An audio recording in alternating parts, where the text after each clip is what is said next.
आज आमच्या सोमनाथ विठ्ठल नवले विद्यालय भावडी येथे आमच्या 10वीच्या वर्गाची मंत्रिमंडळाची निवडणूक होतीये।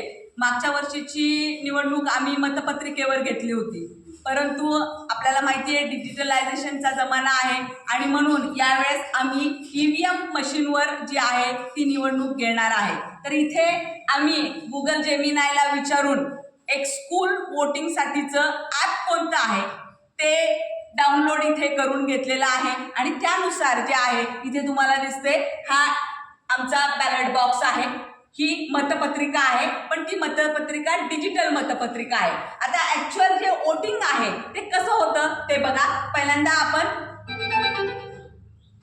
ही डिजिटल मतपत्रिका आलेली आहे।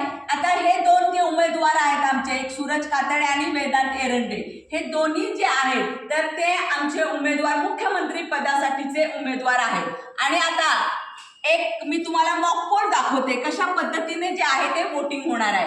उदाहरणार्थ पहिलं मी जे मतदान आहे ते सूरजला केलं, माझं एक वोट जे आहे ते सूरजला गेलेला आहे। त्याच्यानंतर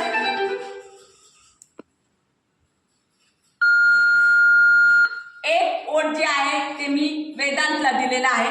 पुन्हा आणखीन एक मत देऊन पाहूया।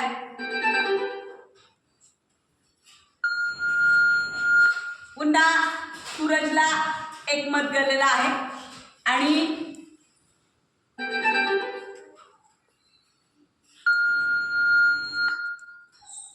परत वेदांतला एक मत गेले, म्हणजे दोन सूरजला आणि दोन वेदांतला मत गेलेली आहेत। आता आपण पाहूया की खरंच त्या दोघांना तेवढं मतदान झालेलं आहे का।